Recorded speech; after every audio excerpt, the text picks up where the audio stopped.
ये अटैक जिहड़ा बड़ा ज़बरदस्त है, बहुत ज़्यादा सरकार ने सोचा सीगा भी ये एड्डी वड्डी बहादुर ते मार्शल कौम जिहड़ी हैगी है जिन्हें जिहड़ी साडे कोलों हिसाब पुछ रही है भी असीं 93% इस देश नूं आज़ाद कराउण लई कुर्बानियां कीतियां ने ते साडा हक कित्थे आ।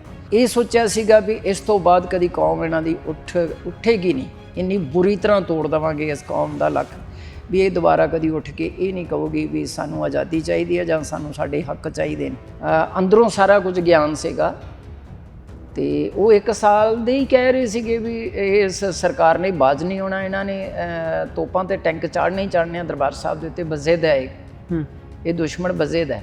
संत बाबा जरनैल सिंह जी की सोच नूं कोई खत्म नहीं कर सकिया, जिन्हां दी तस्वीर भी अज हुक्मरान नूं सुत्तियां पियां नूं भी डराउंदी आ।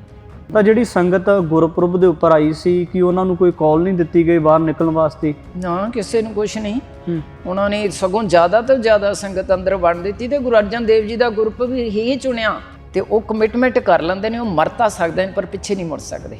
ਉਹ ਲੋਕ ਸੀਗੇ ਜਿਨ੍ਹਾਂ ਨੇ ਆਪਣੇ ਇਸ ਖਾਲਸਾਈ ਤਵਾਰੀਖ ਦੇ ਉੱਤੇ ਇਸ ਘੱਲੂਘਾਰੇ ਦੇ ਦੌਰਾਨ ਆਪਣੇ ਪਵਿੱਤਰ ਖੂਨ ਆਖਰੀ ਤਨ ਦੇ ਪਵਿੱਤਰ ਖੂਨ ਦੇ ਕਤਰੇ ਦੇ ਨਾਲ ਸਾਈਨ ਕੀਤੇ ਖਾਲਸਾਈ ਤਵਾਰੀਖ ਦੇ ਉੱਤੇ। ਉਹ ਘੱਲੂਘਾਰਾ ਹੈ ਸਦੀਆਂ ਤੱਕ ਇਸ ਕੌਮ ਨੂੰ ਜਿੰਦਾ ਰੱਖੇਗਾ, ਇਸ ਕੌਮ ਦੇ ਕਿਰਦਾਰ ਨੂੰ ਜਿੰਦਾ ਰੱਖੇਗਾ। ਜਿੰਨਾ ਮਰਜ਼ੀ ਦੁਸ਼ਮਣ ਇਸ ਕੌਮ ਨੂੰ ਖਤਮ ਕਰਨ ਵਾਸਤੇ ਚਾਲਾਂ ਚੱਲ ਲਵੇ ਪਰ ਉਹ ਚੀਜ਼ ਇਹ ਸਾਡੇ ਅੰਦਰੋਂ ਕੋਈ ਨਹੀਂ ਕੱਢ ਸਕਦਾ। ਸਗੋਂ ਮੈਨੂੰ ਫੌਜੀ ਨੇ ਜਦੋਂ ਮੈਨੂੰ ਲੈ ਕੇ ਜਾ ਰਹੇ ਸੀ ਅੰਦਰੋਂ ਕੱਢ ਕੇ, ਤੇ ਮੈਨੂੰ ਇੱਕ ਫੌਜੀ ਨੇ ਕਿਹਾ, ਕਹਿੰਦਾ ਉਹ ਬੱਚਾ आपका पड़ा है अंदर? मैं क्या हाँ, कहता आप लेके आएंगे, आप अपने बच्चे को ले आओ। तो मैं क्या हुण की लियावां, मैं क्या उन्होंने तो तुसीं मैं खत्म कर दिता, वो तो हुण है ही नहीं है, मैं लाश काहदे लई चुक के लियावां।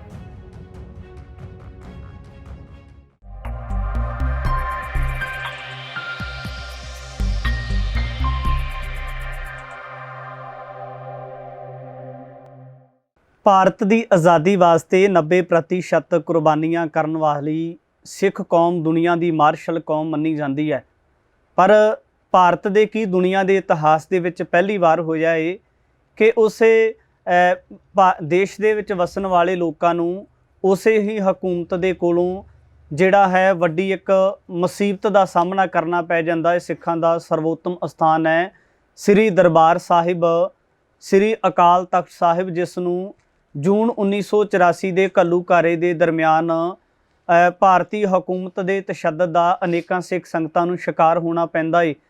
ਅਨੇਕਾਂ ਸਿੰਘ ਸ੍ਰੀ ਅਕਾਲ ਤਖਤ ਸਾਹਿਬ ਦੀ ਚੌਗਿਰਦੇ ਦੇ ਵਿੱਚ ਭਾਰਤੀ ਹਕੂਮਤ ਦੀ ਫੌਜ ਦੇ ਨਾਲ ਲੜਦਿਆਂ ਹੋਇਆਂ ਜਾਮੇ ਸ਼ਹਾਦਤ ਦਾ ਜਾਮ ਪੀ ਜਾਂਦੇ ਨੇ।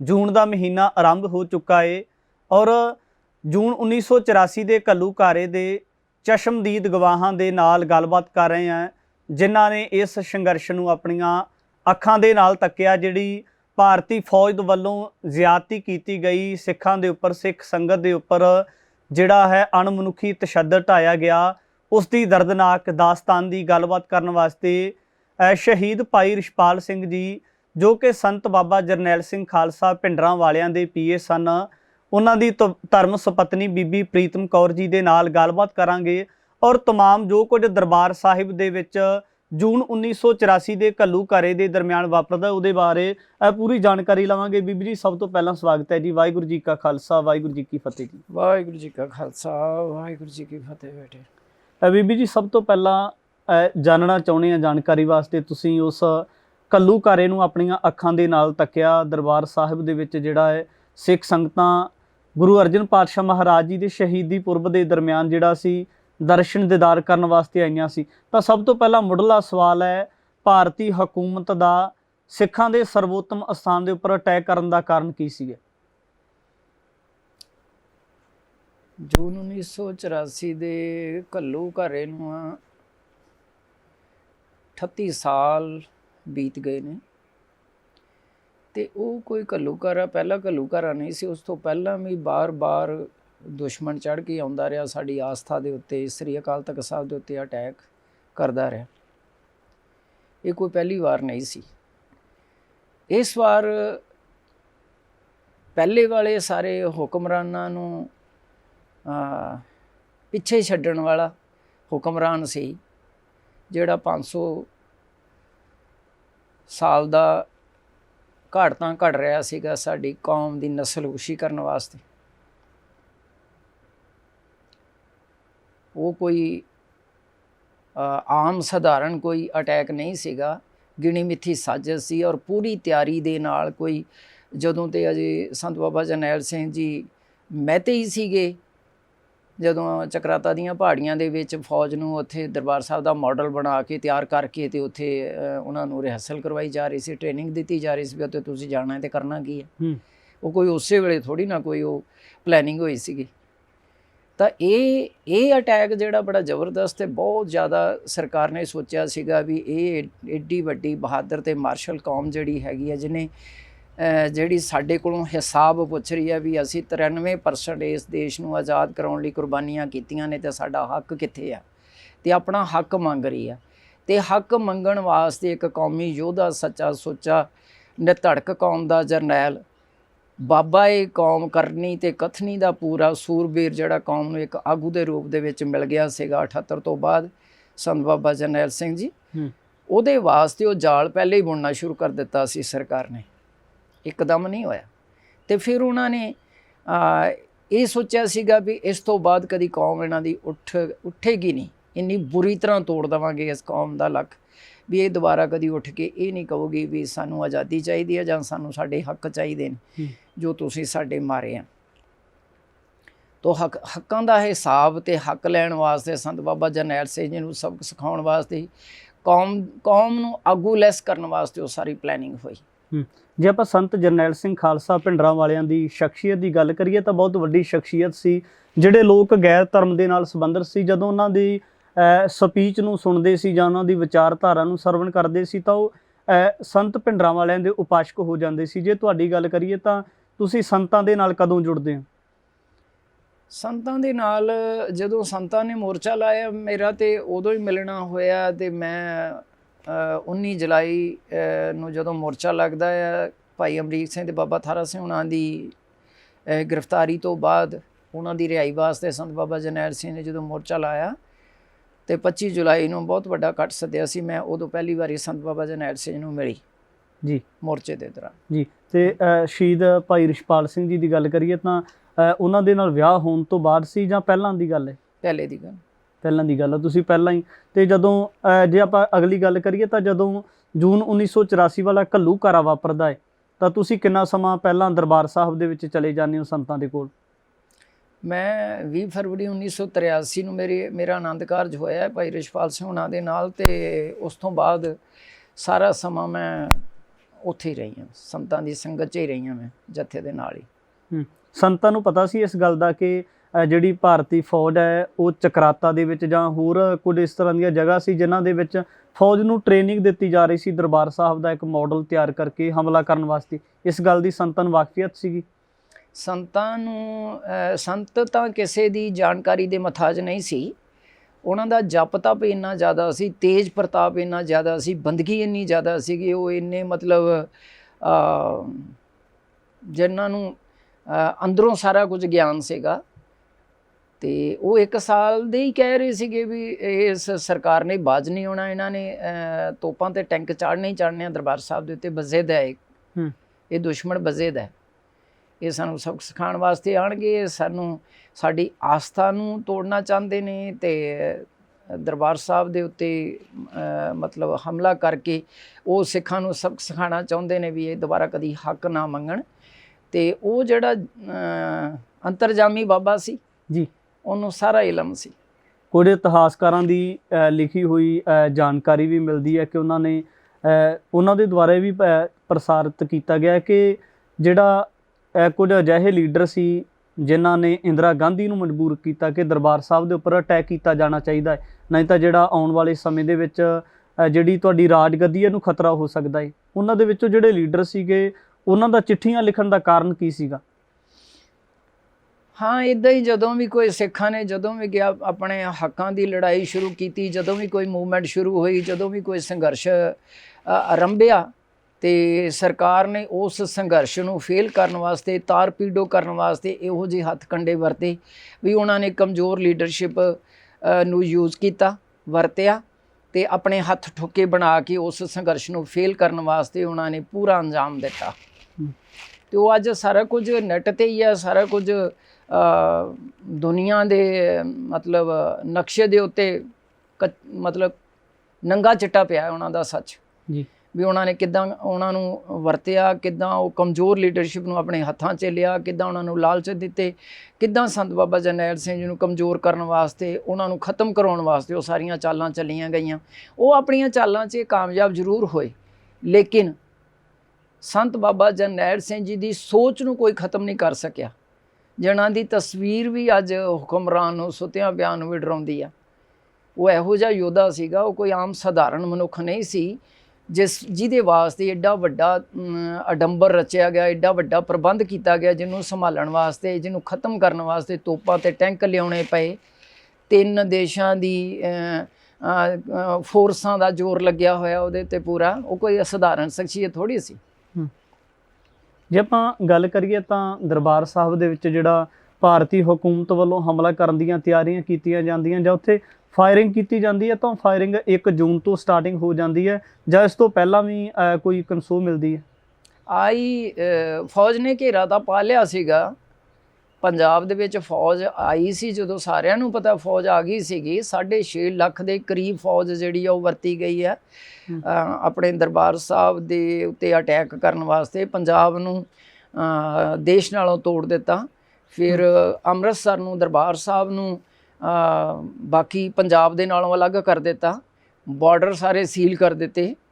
ਤੇ ਇਹ ਮਈ ਦੇ ਅਖੀਰ ਵਿੱਚ ਆ ਜਾਂਦੀ ਫੌਜ? ਮਈ ਦੇ ਅਖੀਰ ਦੇ ਵਿੱਚ।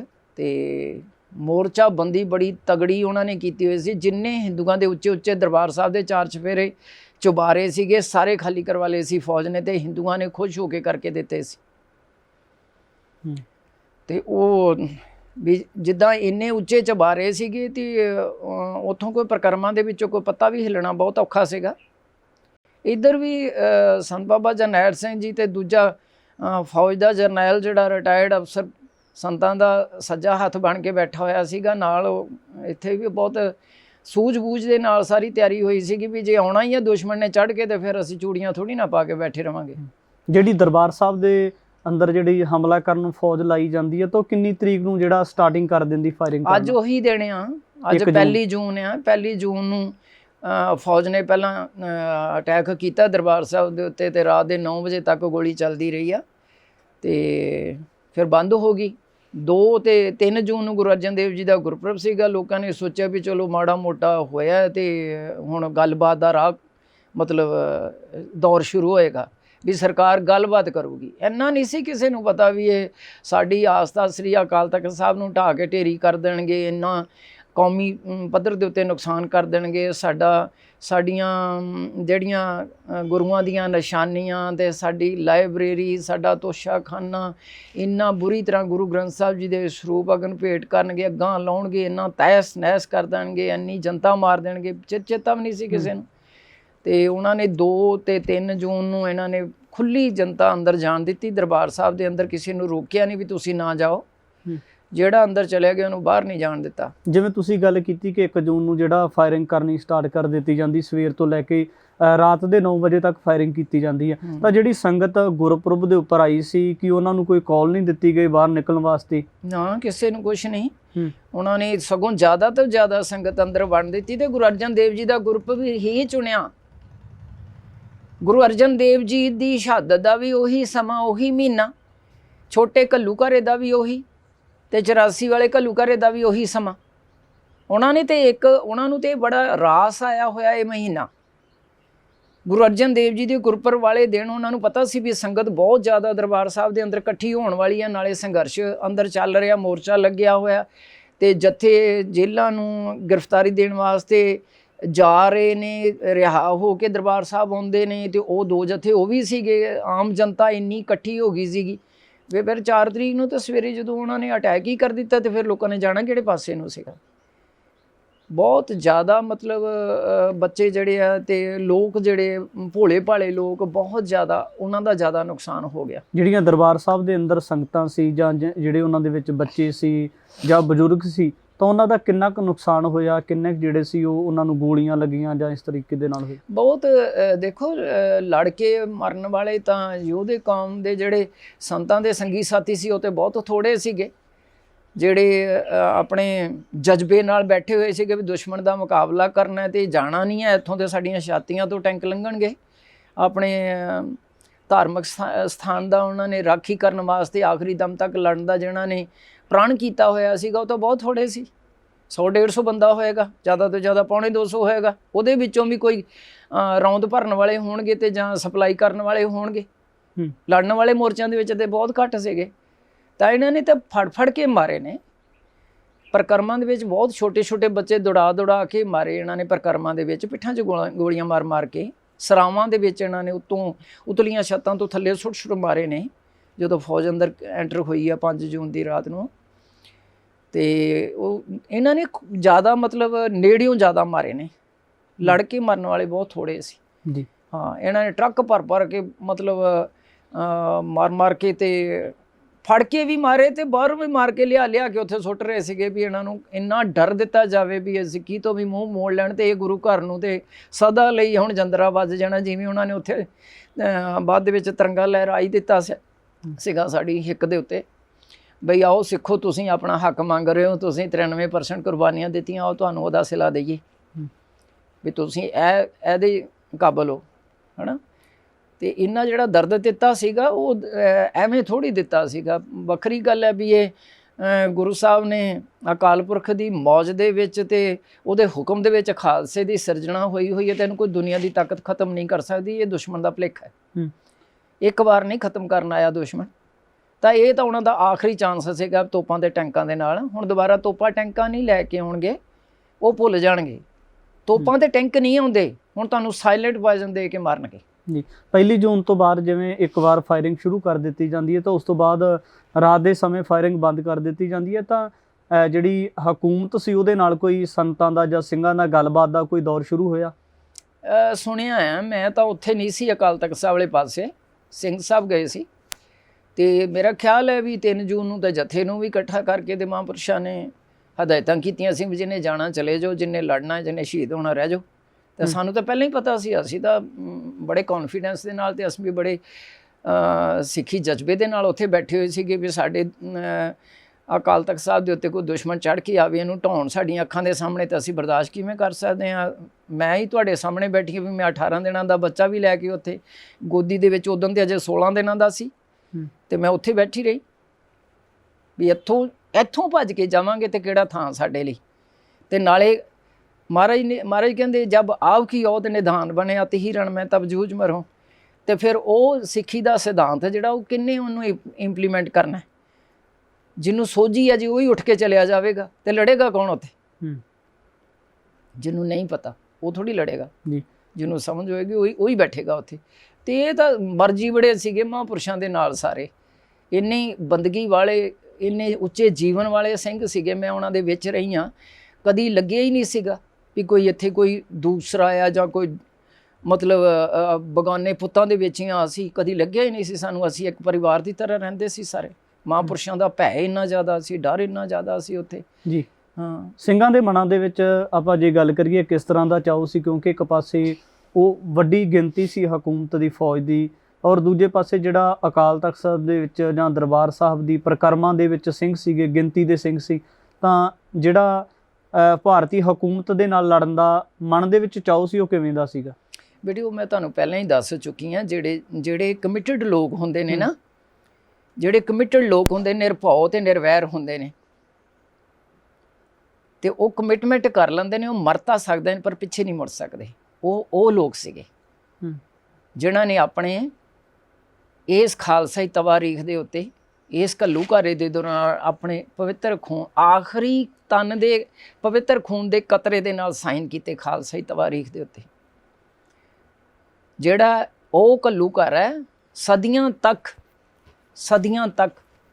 ਇਸ ਕੌਮ ਨੂੰ ਜਿੰਦਾ ਰੱਖੇਗਾ, ਇਸ ਕੌਮ ਦੇ ਕਿਰਦਾਰ ਨੂੰ ਜਿੰਦਾ ਰੱਖੇਗਾ। ਜਿੰਨਾ ਮਰਜ਼ੀ ਦੁਸ਼ਮਣ ਇਸ ਕੌਮ ਨੂੰ ਖ਼ਤਮ ਕਰਨ ਵਾਸਤੇ ਚਾਲਾਂ ਚੱਲ ਲਵੇ, ਪਰ ਉਹ ਚੀਜ਼ ਇਹ ਸਾਡੇ ਅੰਦਰੋਂ ਕੋਈ ਨਹੀਂ ਕੱਢ ਸਕਦਾ ਵੀ ਸਾਡੀ ਇੱਕ ਵੱਖਰੀ ਪਛਾਣ ਹੈ ਤੇ ਸਾਡੀ ਇੱਕ ਹੋਂਦ ਆ। ਤੇ ਅਸੀਂ ਆਪਣੀ ਹੋਂਦ ਦੀ ਲੜਾਈ ਲੜ ਰਹੇ। ਤੁਸੀਂ ਉਸ ਵੇਲੇ ਕਿਹੜੀ ਜਗ੍ਹਾ ਦੇ ਉੱਪਰ ਮੌਜੂਦ ਸੀਗੇ? ਮੈਂ ਜਿਹੜੀ ਫੌਜ ਤਾਂ ਇਹ ਕਹਿੰਦੀ ਹੈ ਵੀ ਅਸੀਂ ਇਹਨੂੰ ਟੰਕੀ ਵਾਲੇ ਮੋਰਚੇ ਦੇ ਵਿੱਚੋਂ ਲਿਆਂਦਾ ਫੜ ਕੇ। ਜਦੋਂ ਮੈਨੂੰ ਅਰੈਸਟ ਕਰ ਲਿਆ ਸੀ ਬਾਅਦ ਦੁਪਹਿਰ 6 ਜੂਨ ਨੂੰ, ਤੇ ਮੈਂ ਉੱਥੇ ਟੰਕੀ ਦੇ ਲਾਗੇ ਹੀ ਸੀ, ਜਿਹੜੀ ਆਟਾ ਮੰਡੀ ਵਾਲੇ ਪਾਸੇ ਹੈ, ਪ੍ਰਸ਼ਾਦ ਵਾਲੀ ਬਿਲਡਿੰਗ ਹੈ ਜੀ, ਉਹਦੇ ਲਾਗੇ ਪੌੜੀਆਂ ਉੱਪਰ ਨੂੰ ਚੜ੍ਹਦੀਆਂ ਸੀ। ਇਸ ਕਾਰਨਰ ਦੇ ਉੱਤੇ ਇੱਕ ਟੰਕੀ ਪਾਣੀ ਵਾਲੀ ਛਬੀਲ ਵਾਲਾ ਮੋਰਚਾ ਸੀਗਾ, ਤੇ ਨਾਲ ਵਾਲਾ ਕਮਰਾ ਸੀ ਸਾਡੇ ਕੋਲ। ਤੁਹਾਡੇ ਪਤੀ ਭਾਈ ਰਿਸ਼ਪਾਲ ਸਿੰਘ ਜੀ ਕਿੱਥੇ ਸੀ? ਉੱਥੇ ਹੀ ਸੀਗੇ, ਇਕੱਠੇ ਲੜਦੇ ਸੀ? ਇਹ ਮਤਲਬ 3-4 ਮੋਰਚਿਆਂ ਦੇ ਵਿੱਚ ਸੁਪਰਵਿਜ਼ਨ ਸੀ। ਜਿਹੜੀ ਉਹ ਮੋਰਚਾਬੰਦੀ ਦੀ ਵਿਉਂਤ ਕੀਤੀ ਜਾਂਦੀ ਆ, ਜਾਂ ਜਿੱਥੇ ਤੁਸੀਂ ਹਕੂਮਤ ਦੇ ਨਾਲ ਟਾਕਰਾ ਕਰਦੇ ਹੋ, ਤਾਂ ਜਿਹੜੀ ਤੁਹਾਡੀ ਸਿਲੈਕਸ਼ਨ ਕੀਤੀ ਜਾਂਦੀ ਆ ਉਹ ਤੁਸੀਂ ਆਪਣੇ ਆਪ ਕਰਦੇ ਹੋ, ਜਾਂ ਫਿਰ ਜਨਰਲ ਸ਼ੁਭੇਗ ਸਿੰਘ ਕਰਕੇ ਦਿੰਦੇ ਆ, ਜਾਂ ਕੋਈ ਹੋਰ ਸਿੱਖ ਕਰਕੇ ਦਿੰਦਾ? ਨਹੀਂ, ਉਹ ਤਾਂ ਬਾਕੀ ਸਾਰਿਆਂ ਦੀ ਮੋਰਚਿਆਂ ਦੇ ਵਿੱਚ ਜਿੱਦਾਂ ਮਤਲਬ ਉਹਨਾਂ ਦੀਆਂ ਡਿਊਟੀਆਂ ਲੱਗੀਆਂ, ਉੱਥੇ ਕੋਈ ਕਿਸੇ ਨੂੰ ਕੁਝ ਨਹੀਂ ਸੀ ਕਹਿੰਦਾ। ਜੋ ਹੁਕਮ ਹੁੰਦਾ ਸੀ ਮਹਾਂਪੁਰਸ਼ਾਂ ਦਾ, ਉਹਦੇ 'ਤੇ ਫੁੱਲ ਚੜ੍ਹਾਏ ਜਾਂਦੇ ਸੀਗੇ। ਕੋਈ ਕਿਸੇ ਦੀ ਕੋਈ ਸਲਾਹ ਨਹੀਂ ਸੀ ਹੁੰਦੀ ਉੱਥੇ ਵੀ ਇੰਜ ਨਹੀਂ ਇੰਜ ਕਰਨਾ। ਜਨਰਲ ਸ਼ੁਭੇਗ ਸਿੰਘ ਦੀ ਡਿਊਟੀ ਕੀ ਸੀ? ਜਨਰਲ ਸ਼ੁਭੇਗ ਸਿੰਘ ਉਹਨਾਂ ਨੇ ਤਾਂ ਸਾਰਾ ਕੁਝ ਅੰਦਰ ਸਾਰੀ ਤਿਆਰੀ ਕੀਤੀ, ਮੋਰਚਾਬੰਦੀ ਕਰਾਈ ਸੀ। ਜਿਹੜੇ ਦਰਬਾਰ ਸਾਹਿਬ ਦੇ ਅੰਦਰ ਅਟੈਕ ਲੈ ਕੇ ਟੈਂਕ ਲੈ ਕੇ ਆਉਂਦੇ ਜਾਂਦੇ ਆ, ਉਹ ਫਿਰ ਕਿਹੜੇ ਵੇਲੇ, ਕਿੰਨੀ ਜੂਨ ਨੂੰ ਲੈ ਕੇ ਆਉਂਦੇ ਆ? ਉਹ 5 ਜੂਨ ਦੀ ਸ਼ਾਮ ਨੂੰ ਆ ਗਏ ਸੀ, 8 ਵਜੇ ਕਰੀਬ ਮੇਰਾ ਖਿਆਲ। ਇੱਧਰੋਂ ਅਕਾਲ ਰੈਸਟ ਹਾਊਸ ਵਾਲੇ ਪਾਸਿਓਂ ਅੰਦਰ ਐਂਟਰ ਕਰ ਗਏ ਸੀ ਟੈਂਕ। ਉਹਨਾਂ ਨੇ ਅਕਾਲ ਰੈਸਟ ਹਾਊਸ ਦਾ ਮੋਰਚਾ ਤਬਾਹ ਕਰਕੇ, ਇਹ ਤਾਂ ਸਾਰੇ ਹੀ ਫੈਡਰੇਸ਼ਨ ਵਾਲੇ ਸੀਗੇ ਉੱਥੇ, ਤੇ ਉਹ ਸਾਰੇ ਉਧਰੋਂ ਇੱਧਰ ਆ ਕੇ ਬੈਠ ਗਏ ਸੀਗੇ ਜਿੱਧਰ ਟੋੜੇ ਹੋਣੀ ਬੈਠੇ ਸੀ, ਤੇ ਇੱਧਰ ਇਹ ਬੈਠੇ ਹੋਏ ਸੀਗੇ। ਇੱਧਰ ਤਾਂ ਇੰਦਰਾ ਗਾਂਧੀ ਦਾ ਹੁਕਮ ਸੀਗਾ ਵੀ ਇਹਨਾਂ ਨੂੰ, ਇੱਕ ਬੀਬੀ ਸੀਗੀ ਅਮਰਜੀਤ ਕੌਰ, ਤੇ ਬਾਕੀ ਜਿਹੜੇ 7 ਇਹ ਲੀਡਰ ਸੀਗੇ ਜਿਹੜੇ ਉਹਨਾਂ ਨੇ, ਇੰਦਰਾ ਗਾਂਧੀ ਨੇ ਇਹਨਾਂ ਨੂੰ ਹੁਕਮ ਕੀਤਾ ਸੀ ਫੌਜ ਨੂੰ ਵੀ ਇਹਨਾਂ ਨੂੰ ਆਂਚ ਨਹੀਂ ਆਣੀ ਚਾਹੀਦੀ, ਤੇ ਇਹਨਾਂ ਨੂੰ ਬੁਲਟ ਪ੍ਰੂਫ ਗੱਡੀ ਦੇ ਵਿੱਚ ਇਹਨਾਂ ਨੂੰ ਸੇਫ ਬਾਹਰ ਕੱਢ ਲਿਆ ਜਾਵੇ। ਤਾਂ ਉਹਨਾਂ ਨੂੰ ਕੱਢ ਲਿਆ ਸੀਗਾ। ਬਾਅਦ ਦੇ ਵਿੱਚ ਜਨਤਾ ਮਾਰੀ ਸਾਰੀ, ਫਿਰ ਬੱਚੇ ਦਫਾੜ ਕੀਤੇ, ਲੱਤਾਂ ਤੋਂ ਫੜ ਕੇ ਗਰਭਵਤੀ ਔਰਤਾਂ ਦੇ ਪੇਟਾਂ ਦੇ ਵਿੱਚ ਬ੍ਰੈਸਟ ਮਾਰ ਕੇ ਉਹਨਾਂ ਦੇ ਜੋ ਦਸ਼ਾ ਕੀਤੀ। ਪਰ ਇੱਕ ਗੱਲ ਜ਼ਰੂਰ ਹੈ, ਮੈਨੂੰ ਬਹੁਤ ਸਾਰੇ ਬੀਬੀਆਂ ਤੇ ਬੱਚੇ ਮੇਰੇ ਨਾਲ ਰਹੇ ਨੇ ਉੱਥੇ ਕੈਂਪ ਦੇ ਵਿੱਚ ਵੀ, ਤੇ ਲੁਧਿਆਣਾ ਜੇਲ੍ਹ ਦੇ ਵਿੱਚ ਵੀ ਜਦੋਂ ਸ਼ਿਫਟ ਕੀਤਾ ਮੈਨੂੰ, ਤੇ ਉੱਥੇ ਜੋ ਮੈਂ ਹਾਲਤ ਸੁਣੀ, ਜਿਸ ਪਾਸੇ ਇਹ ਲੀਡਰਸ਼ਿਪ ਝੰਡਾਲ ਚੌਕੜੀ ਬੈਠੀ ਹੋਈ ਸੀ, ਗਦਾਰ ਟੀਮ ਬੈਠੀ ਹੋਈ ਸੀ ਕੌਮ ਦੀ, ਉਸ ਪਾਸੇ ਇੰਨੀ ਦੁਰਦਸ਼ਾ ਹੋਈ ਉੱਥੇ ਔਰਤਾਂ ਦੀ, ਇੰਨਾ ਅਪਮਾਨਿਤ ਹੋਈਆਂ ਔਰਤਾਂ ਉੱਥੇ। ਤੇ ਪਰ ਦਰਬਾਰ ਸਾਹਿਬ ਦੇ ਅੰਦਰੋਂ ਮੈਨੂੰ ਕੱਢਿਆ, ਤੇ ਹੋਰ ਵੀ ਬੀਬੀਆਂ ਜਿਹੜੀਆਂ ਕੱਢੀਆਂ ਨੇ, ਕਿਸੇ ਨੂੰ ਫੌਜ ਦੇ ਕਿਸੇ ਸਿਪਾਹੀ ਨੇ ਟੱਚ ਤੱਕ ਨਹੀਂ ਕੀਤਾ, ਮੰਦਾ ਸ਼ਬਦ ਤੱਕ ਨਹੀਂ ਬੋਲਿਆ। ਇਹ ਸੱਚਾਈ ਆ। ਇੰਨੀ ਦਹਿਸ਼ਤ ਸੀ ਅਜੇ ਵੀ ਸੰਤ ਬਾਬਾ ਜਰਨੈਲ ਸਿੰਘ ਜੀ ਦੀ। ਅਸੀਂ ਪਰਿਕਰਮਾ ਚੋਂ ਆਏ ਸੀ ਨਾ, ਸਗੋਂ ਮੈਨੂੰ ਫੌਜੀ ਨੇ ਜਦੋਂ ਮੈਨੂੰ ਲੈ ਕੇ ਜਾ ਰਹੇ ਸੀ ਅੰਦਰੋਂ ਕੱਢ ਕੇ, ਤੇ ਮੈਨੂੰ ਇੱਕ ਫੌਜੀ ਨੇ ਕਿਹਾ, ਕਹਿੰਦਾ ਉਹ ਬੱਚਾ ਆਪਕਾ ਪੜਾ ਹੈ ਅੰਦਰ? ਮੈਂ ਕਿਹਾ ਹਾਂ। ਕਹਿੰਦਾ ਆਪ ਲੈ ਕੇ ਆਏਂਗੇ, ਆਪ ਆਪਣੇ ਬੱਚੇ को ले आओ। ਤੇ ਮੈਂ ਕਿਹਾ ਹੁਣ ਕੀ ਲਿਆਵਾਂ? ਮੈਂ ਕਿਹਾ ਉਹਨੂੰ ਤਾਂ ਤੁਸੀਂ, ਮੈਂ ਕਿਹਾ ਖਤਮ ਕਰ ਦਿੱਤਾ, ਉਹ ਤਾਂ ਹੁਣ ਹੈ ਹੀ ਨਹੀਂ ਹੈ, ਮੈਂ ਲਾਸ਼ ਕਾਹਦੇ ਲਈ ਚੁੱਕ ਕੇ ਲਿਆਵਾਂ? ਕਿਵੇਂ ਖਤਮ ਕਿਵੇਂ ਕੀਤਾ ਜਾਂਦਾ ਮਨਪ੍ਰੀਤ ਸਿੰਘ ਨੂੰ? ਜਦੋਂ 5 ਜੂਨ ਦੀ ਸ਼ਾਮ ਨੂੰ ਦਰਬਾਰ ਸਾਹਿਬ ਦੇ ਅੰਦਰ, ਪਹਿਲਾਂ ਇੱਧਰ ਆ ਗਈ ਸਰਾਮ ਵਾਲੇ ਪਾਸੇ, ਇੱਧਰੋਂ ਸਾਰਾ ਸਰ ਕਰਕੇ ਲੀਡਰਸ਼ਿਪ ਜਿਹੜੀ ਇੱਧਰ ਬੈਠੀ ਸੀਗੀ ਗਦਾਰ, ਉਹਨਾਂ ਨੂੰ ਲੈ ਗਏ ਨੇ ਕੱਢ ਕੇ, ਇੱਧਰੋਂ ਸਾਰਾ ਸਫਾਇਆ ਕਰ ਲਿਆ। ਬੱਬਰ ਸੀਗੇ ਇੱਧਰ, ਉਹ ਪਿੱਛੋਂ ਦੀ ਕੰਧ ਪਾੜ ਕੇ ਸਾਰੇ ਸੇਫ ਨਿਕਲ ਗਏ, ਤੇ ਫਿਰ ਉਹਨਾਂ ਨੇ ਸਿੱਧਾ ਮੂੰਹ ਕਰ ਲਿਆ ਦਰਬਾਰ ਸਾਹਿਬ ਨੂੰ। ਉੱਚੇ ਮੋਰਚੇ ਸਾਰੇ ਤਬਾਹ ਕਰ ਲਏ ਸੀ ਉਹਨਾਂ ਨੇ। ਟੰਕੀ ਵਾਲਾ ਮੋਰਚਾ ਬੜਾ ਉੱਚਾ ਸੀ, ਬੁਰਜ ਜਿਹੜੇ 2 ਅੰਦਰ ਬੁਰਜ ਨੇ, ਉਹ ਟਾਵਰ, ਉਹਨਾਂ ਦੇ ਉੱਤੇ ਮੋਰਚੇ ਸੀ, ਉਹ ਤਬਾਹ ਹੋ ਗਏ। ਨਾਨਕ ਨਿਵਾਸ ਤੇ ਆਪਣੇ ਨਾਨਕ ਨਿਵਾਸ ਤੇ ਉੱਧਰ ਕੋਈ ਨਹੀਂ ਸੀਗਾ, ਉਹਨਾਂ ਦੇ ਹੀ ਸੀਗੇ, ਉਹ ਚਲੇ ਗਏ। ਫਿਰ ਇੱਧਰ ਸੀਗੇ ਆਪਣੇ ਜਿੱਥੇ ਬਾਬਾ ਦੀਪ ਸਿੰਘ ਜੀ ਦਾ ਬੁੰਗਾ ਹੈ, ਇੱਧਰ ਵਾਲਾ ਬਹੁਤ ਜ਼ਿਆਦਾ ਮਤਲਬ ਉੱਪਰ ਵਾਲੇ ਮੋਰਚਿਆਂ ਦਾ ਕਾਫੀ ਨੁਕਸਾਨ ਹੋ ਗਿਆ ਸੀ। ਫਿਰ ਤੇ ਜ਼ਮੀਨੀ ਪੱਧਰ ਤੇ ਜਿਹੜੇ ਮੋਰਚੇ ਸੀ ਉਹਨਾਂ ਵਿੱਚੋਂ ਹੀ ਲੜਾਈ ਚੱਲ ਰਹੀ ਸੀ। ਤੇ ਰਾਤ ਨੂੰ ਮੇਰਾ ਖਿਆਲ ਹੈ ਕੋਈ 9 ਵਜੇ, 9:30 ਵਜੇ ਫੌਜ ਦਰਬਾਰ ਸਾਹਿਬ ਵਾਲੇ ਪਾਸੇ ਨੂੰ ਅੰਦਰ ਆ ਗਈ ਸੀ। ਇਹਨਾਂ ਨੇ ਮੰਜੀ ਸਾਹਿਬ ਦੀਵਾਨ ਹਾਲ ਵਾਲੇ ਪਾਸਿਓਂ ਪੌੜੀਆਂ ਤੋਂ ਟੈਂਕ ਅੰਦਰ ਉਤਾਰੇ, ਲੰਗਰ ਸਾਹਿਬ ਦੇ ਅੱਗੋਂ ਤੇ ਮੰਜੀ ਸਾਹਿਬ ਦੀਵਾਨ ਹਾਲ ਦੇ ਅੱਗੋਂ। ਅੰਦਰ ਜਿਹੜਾ ਟੈਂਕ ਲਿਆਉਣ ਦੀ ਨੌਬਤ ਕਿਉਂ ਪੈਦਾ ਅੰਦਰ ਹੋਈ? ਜਦੋਂ ਟੈਂਕ ਅੰਦਰ ਆਏ ਪਰਿਕਰਮਾ ਦੇ ਵਿੱਚ ਤੇ ਫਿਰ ਆਮੋ ਸਾਹਮਣੇ ਬਹੁਤ ਜ਼ਬਰਦਸਤ ਮੁਕਾਬਲਾ ਹੋਇਆ। ਉਹ ਰਾਤ 5 ਜੂਨ ਦੀ ਰਾਤ ਚੰਗਿਆੜੇ ਹੀ ਦਿਸਦੇ ਸੀਗੇ। ਇੱਕ ਵਾਰੀ ਤਾਂ ਪਾਣੀ ਬਿਜਲੀ ਤੇ ਟੈਲੀਫੋਨ ਤਾਂ ਡਿਸਕਨੈਕਟ ਕੀਤਾ ਹੀ ਹੋਇਆ ਸੀ ਪਹਿਲੇ ਦਾ ਹੀ, 3 ਜੂਨ ਰਾਤ ਨੂੰ ਹੀ ਕਰਤਾ ਸੀ ਸਾਰਾ ਕੁਝ ਬੰਦ। ਤੇ ਫਿਰ ਇੱਕ ਵਾਰੀ ਤਾਂ ਦਰਬਾਰ ਸਾਹਿਬ ਦੇ ਅੰਦਰ ਜਦੋਂ ਟੈਂਕ ਆਏ ਤੇ ਸਾਰਾ ਜਗਮਗਾ ਉੱਠਿਆ ਸੀ, ਦਰਬਾਰ ਸਾਹਿਬ ਦੀ ਅੰਦਰ ਦਾ ਸਾਰਾ ਗਲਿਆਰਾ ਪਰਿਕਰਮਾ ਜਗਮਗਾ ਉੱਠੀਆਂ ਸੀਗੀਆਂ। ਉਹ ਟੈਂਕਾਂ ਦੀਆਂ ਲਾਈਟਾਂ ਸਿੱਧੀਆਂ ਪੈ ਰਹੀਆਂ ਸੀਗੀਆਂ। ਜਿੱਥੇ ਬਾਬਾ ਦੀਪ ਸਿੰਘ ਦਾ ਸਥਾਨ ਬਣਿਆ ਉੱਥੇ ਵੀ ਦੱਸਦੇ ਕਿਸੇ ਸਿੰਘ ਨੇ ਕੁਰਬਾਨੀ ਕੀਤੀ ਸੀਗੀ। ਉਧਰੋਂ ਹੀ ਆਏ ਨਾ, ਪਹਿਲਾਂ ਤੇ ਇੱਕ ਟੈਂਕ ਅੜ ਗਿਆ ਸੀ ਉੱਥੇ। ਤੇ ਜਦੋਂ ਫਿਰ 11:30 ਵਜੇ ਟੈਂਕ ਸਾਡੇ ਦਰਵਾਜ਼ੇ ਦੇ ਅੱਗੋਂ ਦੀ ਲੰਘ ਗਏ। ਬੁਲਟ ਪ੍ਰੂਫ ਟੈਂਕ ਸੀ, ਫੌਜ ਟੈਂਕਾਂ ਦੇ ਅੰਦਰ ਸੀਗਾ ਤੇ ਸਾਡੀ ਉੱਥੇ ਕੋਈ ਹੁਣ ਵਾਹ ਨਹੀਂ ਜਾ ਰਹੀ ਸੀ। ਆਮ ਸਧਾਰਨ ਹਥਿਆਰ ਟੈਂਕਾਂ ਦਾ ਕੁਝ ਵਿਗਾੜ ਨਹੀਂ ਸੀ ਰਹੇ, ਉਹ ਬਹੁਤ ਨੁਕਸਾਨ ਕਰ ਰਹੇ ਸੀ ਫੌਜ। ਉਹ ਟੈਂਕਾਂ ਦੇ ਅੰਦਰ ਸੀ ਤੇ ਟੈਂਕ ਬੁਲਟ ਪ੍ਰੂਫ ਸੀ। ਤੇ ਫਿਰ ਜਦੋਂ ਟੈਂਕ 11:30 ਵਜੇ ਆਪਣੇ ਦਰਵਾਜ਼ੇ ਦੇ ਅੱਗੋਂ ਲੰਘ ਗਏ ਅਕਾਲ ਤਖਤ ਸਾਹਿਬ ਵਾਲੇ ਪਾਸੇ ਨੂੰ, ਤੇ ਅਸੀਂ ਮਨਪ੍ਰੀਤ ਸਿੰਘ ਨੂੰ ਇੱਕ ਥੰਮ ਦੇ ਪਿੱਛੇ ਲਟਾਇਆ ਹੋਇਆ ਸੀ। ਤੇ ਮੈਨੂੰ ਕਹਿੰਦੇ ਵੀ ਹੁਣ ਮੌਤ ਦਰਵਾਜ਼ੇ ਤੇ ਖੜੀ ਹੈ ਤੇ ਪ੍ਰੀਤਮ ਤੂੰ ਮਨਪ੍ਰੀਤ ਸਿੰਘ ਨੂੰ ਚੁੱਕ ਲਿਆ। ਤੇ ਜਦੋਂ ਅਸੀਂ ਇਹਦੇ ਮੂੰਹ ਤੇ ਜਾ ਕੇ ਟਾਰਚ ਮਾਰੀ ਤੇ ਇਹ ਹਨੇਰੇ ਦੇ ਵਿੱਚ ਹੀ ਬਾਹਾਂ ਮਾਰਨ ਲੱਗ ਗਿਆ, ਖੇਡ ਰਿਹਾ ਸੀਗਾ। ਔਰ ਐ ਜਿਵੇਂ ਨਾ ਉਹ ਸ਼ਹਾਦਤ ਹੀ ਪ੍ਰਾਪਤ ਕਰਨ ਆਇਆ ਸੀਗਾ, ਉਹ ਜੀਣ ਵਾਸਤੇ ਨਹੀਂ ਆਇਆ ਸੀ ਸਾਡੇ ਨਾਲ। ਉਹ ਮਸਤ ਰਿਹਾ, 18 ਦਿਨ ਰੋਇਆ ਨਹੀਂ ਉਹ। ਇੰਨੀ ਬੰਬਾਰਡਮੈਂਟ, ਇੰਨੀ ਗਰਮੀ, ਭੁੱਖ ਤੇ ਸਾਰਾ ਦਿਨ ਉਹਨੂੰ ਦੇਖਿਆ ਹੀ ਨਹੀਂ ਵਿਚਾਰੇ ਨੂੰ ਵੀ ਉਹਨੂੰ ਦੁੱਧ ਪਾਣੀ ਕੁਛ ਨਹੀਂ, ਇੱਦਾਂ ਹੀ ਬਸ ਉਹੀ ਸੁੱਝ ਰਿਹਾ ਸੀਗਾ ਵੀ ਹਾਏ ਦੁਸ਼ਮਣ ਆ ਗਿਆ, ਹਾਏ ਦੁਸ਼ਮਣ ਆ ਗਿਆ, ਇੰਨਾ ਨੁਕਸਾਨ ਹੋ ਗਿਆ। ਤੇ ਉਸ ਵੇਲੇ ਉਹਨੂੰ ਚੁੱਕ ਕੇ ਲਿਆ ਕੇ ਫਿਰ ਅਸੀਂ ਉੱਥੇ ਹੀ ਬੈਠ ਗਏ ਦਰਵਾਜ਼ੇ ਦੇ ਲਾਗੇ, ਜਾਲੀ ਦੇ ਅੱਗੇ ਜਿੱਥੇ ਬੈਠੇ ਹੋਏ ਸੀ ਪਹਿਲਾਂ। ਉਦੋਂ ਹੀ ਉਹਨੂੰ ਮੈਂ ਦੁੱਧ ਦੇ ਕੇ ਛਾਤੀ ਨਾਲ ਲਾ ਕੇ ਇੱਦਾਂ ਥਾਪੜਨ ਲੱਗ ਗਈਆਂ। ਤੇ ਰਛਪਾਲ ਸਿੰਘ ਉਹਨਾਂ ਨੇ ਕੀਰਤਨ ਸੋਹਿਲਾ ਦਾ ਪਾਠ ਕੀਤਾ, ਅਰਦਾਸ ਕੀਤੀ ਆ। ਤੇ ਮੈਨੂੰ ਕਹਿੰਦੇ ਵੀ ਹੁਣ ਮੌਤ ਤਾਂ ਦਰਵਾਜ਼ੇ ਤੇ ਖੜੀ ਆ, ਕਿਸੇ ਵੇਲੇ ਵੀ ਆ ਸਕਦੀ ਆ। ਤੇ ਮੈਨੂੰ ਆਖਰੀ ਫਤਿਹ ਬੁਲਾਈ ਅਸੀਂ ਇੱਕ ਦੂਸਰੇ ਨੂੰ। ਇਹ 5 ਜੂਨ ਦੀ ਗੱਲ? 5 ਜੂਨ ਦੀ ਰਾਤ 12:15 ਵਜੇ ਦੀ ਗੱਲ। ਇੱਕ ਦੂਜੇ ਨੂੰ ਫਤਿਹ ਬੁਲਾਈ ਆ। ਤੇ ਮੈਨੂੰ ਕਹਿੰਦੇ ਵੀ ਬੋਲਿਆ ਚੱਲਿਆ ਮਾਫ਼ ਕਰੀ। ਤੇ ਮੈਂ ਇਹਨਾਂ ਦੇ ਪੈਰੀਂ ਹੱਥ ਲਾਏ ਤੇ ਮਨਪ੍ਰੀਤ ਸਿੰਘ ਦਾ ਮੱਥਾ ਚੁੰਮਿਆ ਉਹਨਾਂ ਨੇ। ਕਹਿੰਦੇ ਹੁਣ ਆਪਾਂ ਅਗਲੀ ਯਾਤਰਾ 'ਤੇ ਹਾਂ। ਬਸ ਸ਼ੁਕਰਾਨੇ 'ਚ ਜੁੜ ਗਏ, ਮਾਲਕ ਦੇ ਸ਼ੁਕਰਾਨੇ ਦੇ ਵਿੱਚ ਬਈ ਧੰਨ ਭਾਗ ਨੇ ਸਾਡੇ, ਅਸੀਂ ਆਪਣੇ ਗੁਰਧਾਮ ਦੀ ਰਾਖੀ ਕਰਦੇ ਹਾਂ, ਇੱਥੇ ਆਪਣਾ ਜੀਵਨ ਸਕਾਰਥ ਕਰ ਰਹੇ ਹਾਂ। ਤੇ ਸਿੱਖ ਕੌਮ ਦਾ ਜਿਹੜਾ ਉਸਰਿਆ ਮਹਿਲ ਉਹਦੀਆਂ ਨੀਹਾਂ ਦੇ ਵਿੱਚ ਸਾਡਾ ਖੂਨ ਤੇ ਸਾਡਾ ਮਿੱਝ ਜਿਹੜਾ ਨਾ ਉਹ ਪੈ ਰਿਹਾ, ਸ਼ੁਕਰ ਮਨਾਇਆ ਸੀ। ਹਾਂਜੀ। ਫਿਰ ਜਦੋਂ ਫੌਜ ਪਰਿਕਰਮਾ ਦੇ ਵਿੱਚ ਸੀ, ਹਾਂ ਉਹ ਜਦੋਂ ਅਸੀਂ ਵਾਹਿਗੁਰੂ ਵਾਹਿਗੁਰੂ ਕਰਨ ਲੱਗੇ, ਬਾਣੀ ਪੜ੍ਹਨ ਲੱਗ ਗਏ, ਆਪਣੀ ਵੀ ਬਸ ਆਖਰੀ ਫਤਿਹ ਤਾਂ ਬੁਲਾ ਲਈ ਸੀ ਵੀ ਹੁਣ ਕੌਣ ਪਹਿਲਾਂ ਸ਼ਹੀਦ ਹੁੰਦਾ, ਉਹਦਾ ਇੰਤਜ਼ਾਰ ਕਰ ਰਹੇ ਸੀ।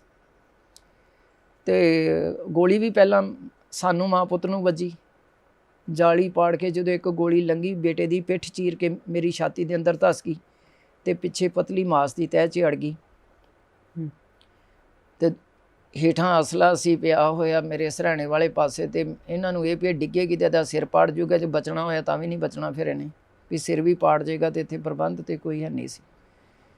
ਤੇ ਫਿਰ ਜਦੋਂ ਇਹਨਾਂ ਨੇ ਮੇਰੇ ਵੱਲ ਦੇਖਿਆ, ਕਹਿੰਦੇ ਤੂੰ ਤਾਂ ਮੇਰੇ ਤੋਂ ਪਹਿਲੇ ਤਿਆਰੀ ਕਰ ਲਈ। ਤੇ ਮਨਪ੍ਰੀਤ ਸਿੰਘ ਤੇ ਉਸੇ ਵੇਲੇ ਇਕੱਠਾ ਹੋ ਗਿਆ ਗੋਲੀ ਵੱਜਣ ਸਾਰੀ। ਤੇ ਮੈਂ ਹੇਠਾਂ ਛਾਤੀ ਤੇ ਮਨਪ੍ਰੀਤ ਸਿੰਘ ਸੀਗਾ ਤੇ ਇਹਨਾਂ ਦੇ ਪੁੜਪੜੀ 'ਚੋਂ ਗੋਲੀ ਆਰ ਪਾਰ ਹੋਈ ਤੇ ਮੇਰੇ ਉੱਤੇ ਸਿਰ ਤੇ ਡਿੱਗੇ। ਉਹਨਾਂ ਬੇਟੇ ਨੇ ਵੀ ਆਖਰੀ ਸਾਹ ਮੇਰੀ ਛਾਤੀ ਤੇ ਲਿਆ, ਇਹਨਾਂ ਨੇ ਵੀ ਮੇਰੇ ਸਿਰ ਤੇ ਲਿਆ ਆਖਰੀ ਸਾਹ। ਉਨੀ ਦੇਰ ਤੱਕ ਮੈਂ ਇਹਨਾਂ ਦੇ ਸਿਰ ਥੱਲਿਓਂ ਆਪਣਾ ਸਿਰ ਨਹੀਂ ਖਿੱਚਿਆ ਇਹਨਾਂ ਦੇ ਸਿਰ, ਜਿੰਨੀ ਦੇਰ ਤੱਕ ਸਾਹ ਚੱਲਦਾ ਰਿਹਾ। ਮਨਪ੍ਰੀਤ ਸਿੰਘ ਦਾ ਜਨਮ ਉੱਥੇ ਹੋਇਆ ਸੀਗਾ? ਮਨਪ੍ਰੀਤ ਸਿੰਘ ਦਾ ਜਨਮ ਬਾਹਰ ਬਾਬਾ ਟਲ ਰਾਏ ਸਾਹਿਬ ਗੁਰਦੁਆਰਾ ਹੈ, ਉਹਦੇ ਗਲੀ ਦੇ ਵਿੱਚ ਇੱਕ ਪ੍ਰਾਈਵੇਟ ਨਰਸਿੰਗ ਹੋਮ ਸੀਗਾ, ਉੱਥੇ ਹੋਇਆ ਸੀ। ਤੇ ਜਦੋਂ ਸੰਤਾਂ ਨੂੰ ਪਤਾ ਸੀ ਕਿ ਦਰਬਾਰ ਸਾਹਿਬ ਦੇ ਉੱਪਰ ਅਟੈਕ ਹੋਣਾ, ਭਾਰਤੀ ਹਕੂਮਤ ਫੌਜ ਚੜ੍ਹ ਕੇ ਆਏਗੀ, ਤਾਂ ਸੰਤਾਂ ਨੇ ਤੁਹਾਨੂੰ ਅਪੀਲ ਨਹੀਂ ਕੀਤੀ ਕਿ ਤੁਸੀਂ ਇੱਥੋਂ ਚਲੇ ਜਾਓ ਕਿਸੇ ਸਿੱਖ ਜਗ੍ਹਾ? ਮੈਂ ਤਾਂ 6 ਮਹੀਨੇ ਪਹਿਲਾਂ ਹੀ ਸੰਤਾਂ ਨਾਲ ਕਮਿਟਡ ਸੀਗੀ ਵੀ ਮੈਂ ਜਾਣਾ ਨਹੀਂ ਆ, ਮੈਂ ਇੱਥੇ ਸ਼ਹੀਦ ਹੋਣਾ। ਕਿਹੜੇ ਕਿਹੜੇ ਤੁਹਾਡੇ ਕੋਲ ਵੀ ਹਥਿਆਰ ਸੀਗੇ? ਹਥਿਆਰ ਹੀ ਸੀ ਉੱਥੇ, ਹੈ ਵੀ ਕੀ ਸੀ ਹੋਰ, ਅਸੀਂ ਕਿਹੜੇ ਉੱਥੇ ਛਣਕਣੇ ਵਜਾਉਣ ਦੇ ਸੀ। ਕਿਹੜੇ ਕਿਹੜੇ ਹਥਿਆਰ ਸੀਗੇ ਤੁਹਾਡੇ ਕੋਲ? ਇਹ ਗੱਲਾਂ ਕੋਈ ਪੁੱਛਣ ਵਾਲੀਆਂ ਨਹੀਂ ਹੈਗੀਆਂ ਬੇਟੇ। ਜਿਹੜੇ ਹਥਿਆਰਾਂ ਨੂੰ ਚਲਾਉਣ ਵਾਸਤੇ ਟ੍ਰੇਨਿੰਗ ਵੀ ਲੈਣੀ ਪੈਂਦੀ ਸੀ? ਦੇਖ ਕੇ ਹੀ ਆ ਜਾਂਦਾ ਸਾਰਾ ਕੁਝ। ਕੋਈ ਵੀ ਲਿਆਓ ਹਥਿਆਰ ਮੇਰੇ ਸਾਹਮਣੇ, ਤੁਸੀਂ ਮੇਰੇ ਸਾਹਮਣੇ ਰੱਖੋਗੇ ਤੇ ਮੈਂ ਵੇਖ ਲਵਾਂ ਕਿ ਮੈਗਜ਼ੀਨ ਕਿੱਥੋਂ ਨਿਕਲਦਾ ਤੇ ਪੈਂਦਾ। ਇਹ ਕਿੱਡਾ ਔਖਾ ਕੰਮ ਹੈ। ਜਿਹੜਾ ਕਿਸੇ ਤੇ ਨਿਸ਼ਾਨਾ ਸਾਧਣਾ ਪੈਂਦਾ ਉਹਦਾ ਗੁਰੂ ਮਹਾਰਾਜ ਆਪੇ ਸਿਰ ਤੇ ਹੱਥ ਰੱਖ ਕੇ ਸੇਵਾ ਲੈਂਦਾ। ਜਦੋਂ ਆਪ ਜਬ ਆਪ ਕੀ ਔਦ ਨਿਧਾਨ ਬਣੇ ਆਤੀ ਹਿਰਨ ਮੈਂ ਤਬ ਜੂਝ ਮਰੋ। ਇੱਕ ਜਜ਼ਬਾ ਹੁੰਦਾ ਬੰਦੇ ਦੇ ਅੰਦਰ, ਜਦੋਂ ਕਮਿਟਡ ਹੁੰਦਾ ਬੰਦਾ ਜੀ, ਉਹਨੂੰ ਆਪਣੀ ਮੰਜ਼ਿਲ ਦਿਸ ਰਹੀ ਹੁੰਦੀ ਹੈ ਤੇ ਉਹ ਰਸਤੇ 'ਚ ਆਉਣ ਵਾਲੀਆਂ ਅੜਚਣਾਂ ਕੋਈ ਮਾਇਨੇ ਨਹੀਂ ਰੱਖਦੀਆਂ ਉਹਦੇ ਲਈ। ਸੰਤਾਂ ਦੀ ਅਗਵਾਈ ਦੇ ਵਿੱਚ ਹੋਰ ਵੀ ਮਾਤਾਵਾਂ ਭੈਣਾਂ ਸੀ ਜਿਹੜੀਆਂ ਲੜਦੀਆਂ ਸੀ ਫੌਜ ਨਾਲ?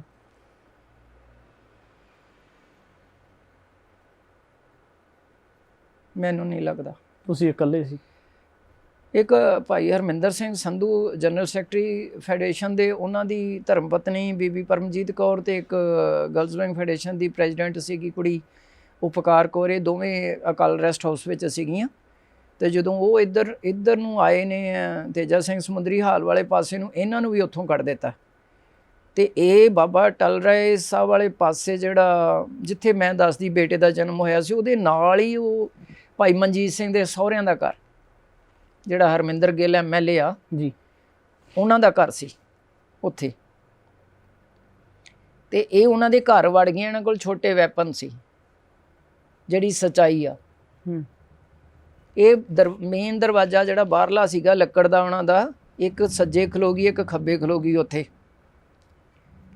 ਤੇ ਜਦੋਂ ਫੌਜ ਉੱਥੋਂ ਲੰਘਣ ਲੱਗੀ ਤੇ ਉਹਨਾਂ ਨੇ ਦੇਖ ਲਿਆ ਅੰਦਰ, ਤੇ ਇਹ ਦੋਵੇਂ ਉੱਥੇ ਮਾਰ ਦਿੱਤੀਆਂ ਉਹਨਾਂ ਨੇ। ਇਹ ਸ਼ਹੀਦ ਹੋਈਆਂ ਦੋਵੇਂ ਉੱਥੇ। ਹਾਂਜੀ ਜੀ। ਤੇ ਤੁਸੀਂ ਫਿਰ ਤੁਹਾਡੀ ਜਿਹੜੀ ਗ੍ਰਿਫਤਾਰੀ ਹੁੰਦੀ ਆ ਫੌਜ ਵੱਲੋਂ, ਫਿਰ ਕਿੰਨੀ ਤਰੀਕ ਨੂੰ ਹੁੰਦੀ? 6 ਜੂਨ ਬਾਅਦ ਦੁਪਹਿਰ। 6 ਜੂਨ ਨੂੰ ਦੁਪਹਿਰ ਤੋਂ ਬਾਅਦ।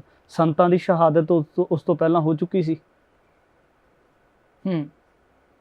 ਜਨਰਲ ਸ਼ਬੀਕ ਸਿੰਘ ਦੀ, ਭਾਈ ਠਾਰਾ ਸਿੰਘ, ਜਨਰਲ ਸ਼ਬੀਕ ਸਿੰਘ ਤੇ 5 ਜੂਨ ਦੀ ਰਾਤ ਨੂੰ ਹੀ ਮੇਰਾ ਖਿਆਲ ਸ਼ਹੀਦ ਹੋ ਗਏ, ਸ਼ਾਮ ਨੂੰ ਹੀ।